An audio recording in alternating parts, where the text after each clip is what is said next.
Hello guys, સ્વાગત છે તમારું મારી ચેનલ ભારતીય ફૂડ મેજિકમાં।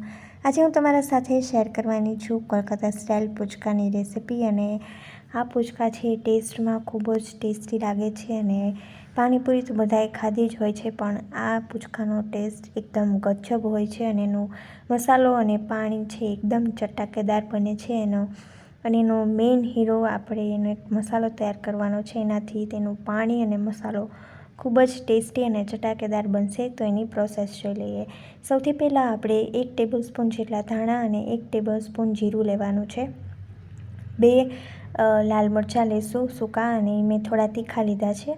અને પછી આપણે એમાં 2 ચમચી જેટલી વરિયાળી એડ કરશું અને પછી આ બધી જ વસ્તુને ધીમા તાપે આપણે એને શેકી લેવાની છે અને ગેસની ફ્લેમ સાવ લો જ રાખવાની અને એને રોસ્ટ કરી લેવાનું। અને એનો કલર ચેન્જ થાય અને થોડી એવી સુગંધ આવે પછી આપણે એનો ગેસ બંધ કરી અને એને રૂમ ટેમ્પરેચરે ઠંડુ કરી લેવાનું અને પછી આપણે એનો ફાઇન પાવડર તૈયાર કરી લેવાનો। હવે આપણે પૂચકા છે એનો મસાલો તૈયાર કરી લઈશું।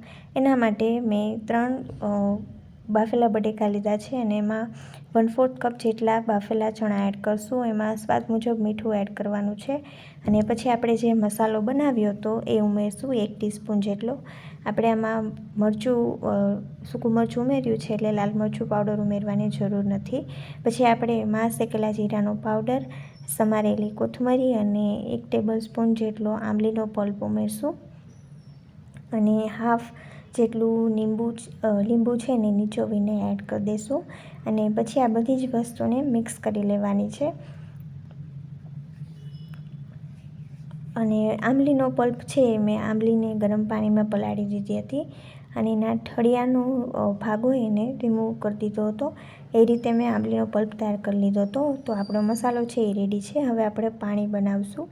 એના માટે મેં હાફ કપ જેટલો આંબલીનો પલ્પ, એની સામે 3 કપ જેટલું પાણી લીધું છે અને પાણી છે એ મેં ઠંડુ લીધું છે। જો તમારે બરફના ટુકડા ઉમેરવા હોય તો તમે લાસ્ટમાં ઉમેરી શકો।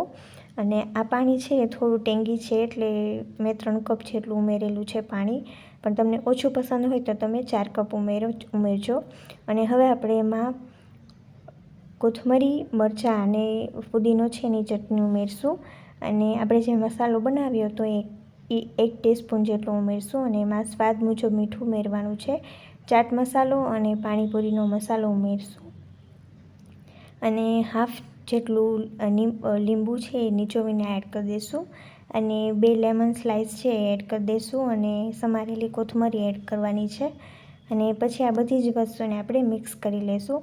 તમે જોઈ શકો છો કે આપણું સરસ પાણી છે એકદમ ચટાકેદાર તૈયાર થઈ ગયું છે। હવે આપણે પૂચકા છે એની તૈયારી કરી લઈશું, એટલે પૂચકામાં આપણે આવી રીતે મસાલો એડ કરી અને એને એન્જોય કરીશું। તમે આ રેસીપી ઘરે જરૂરથી ટ્રાય કરજો। આ પાણીપુરીથી ખૂબ જ અલગ લાગે છે અને એનો ટેસ્ટ ખૂબ જ સરસ હોય છે। અને તમે જ્યાં રહેતા હોય ત્યાં તમે પાણીપુરીને શું કહેતા હોય એનું તમે કમેન્ટમાં મને જરૂરથી જણાવજો। અને આની પહેલાં મેં મારી ચેનલ પર પાણીપુરીની ચટણી, એનું પાણી અને એનો મસાલો કઈ રીતે તૈયાર કરવો એનો પણ મેં વિડીયો મૂકેલો છે, તો તમે એ પણ જોઈ લેજો। અને જો હજુ તમે મારી ચેનલને સબસ્ક્રાઈબ ન કરી હોય તો જરૂરથી કરી લેજો, જેથી તમને મારા વિડીયોની નોટિફિકેશન સૌથી પહેલાં મળી જાય। અને તમે મને ઇન્સ્ટાગ્રામમાં પણ ફોલો કરી શકો। ભારતીય ફૂડ મેજિક નામનું મારું ઇન્સ્ટાગ્રામમાં પેજ છે, તો એ પણ જોઈ લેજો। અને thank you so much for watching.